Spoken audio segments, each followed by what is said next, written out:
This video is brought to you by 5paisa.com. Download the app now. Income tax का नया portal launching के दिन से ही tax payers और टैक्स प्रोफेशनल्स के लिए भारी सिरदर्द बना हुआ है। हालात ये हैं कि वित्त मंत्री निर्मला सीतारमण के कई बार सीधे तौर पर दखल देने के बावजूद समस्या जस की तस बनी हुई है, लेकिन अब वित्त मंत्री इसको लेकर सख्त हो गई हैं। Income tax e filing portal में तमाम गड़बड़ियों को लेकर इन्फोसिस के सीईओ सलील पारिक से वित्त मंत्री ने नाखुशी जाहिर की है।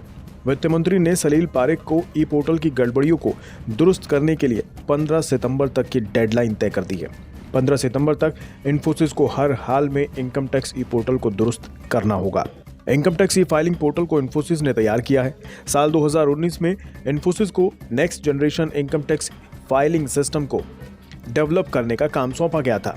इसका मकसद रिटर्न का प्रोसेसिंग टाइम 63 दिन से घटाकर 1 दिन और रिफंड्स में तेजी लाना है। इसके लिए सरकार इन्फोसिस को 164.5 करोड़ रुपए का भुगतान भी कर चुकी है।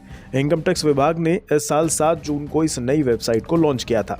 टैक्स पेयर्स को वर्ल्ड क्लास एक्सपीरियंस, बेहतर फीचर्स और सुविधा देने के लिए वादे के साथ इनकम टैक्स का नया पोर्टल लॉन्च हुआ था, लेकिन एडवांस फीचर्स तो दूर, आज तक पोर्टल के बेसिक फीचर्स भी सही तरीके से काम नहीं कर रहे हैं। शनिवार और रविवार को पोर्टल बंद पड़ा हुआ था। नतीजतन टैक्स पेयर्स और टैक्स प्रोफेशनल्स दोनों ही परेशान रहे।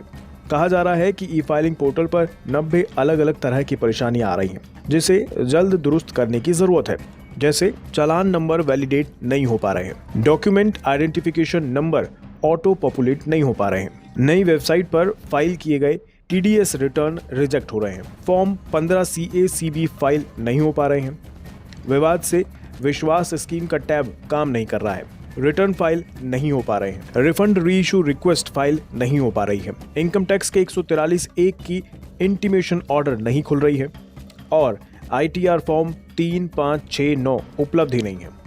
इन सभी दिक्कतों की वजह से 21 और 22 तारीख को पोर्टल पर कुछ भी काम नहीं हो पाया। हालांकि 23 तारीख को पोर्टल फिर से शुरू हो गया, लेकिन इस तरह की दिक्कतें पोर्टल पर आए दिन आती रहती हैं। अब इन सभी दिक्कतों को इन्फोसिस को 15 सितंबर तक ठीक करना होगा। इन्फोसिस के सीईओ सलील पारिक ने पोर्टल को दुरुस्त करने की रूपरेखा भी वित्त मंत्री को सौंपी है।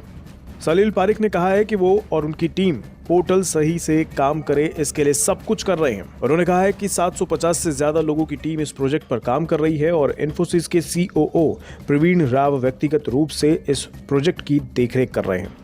इन्फोसिस ने वित्त मंत्री को भरोसा दिलाया है कि 15 सितंबर तक पोर्टल की खामियों को दूर कर लिया जाएगा।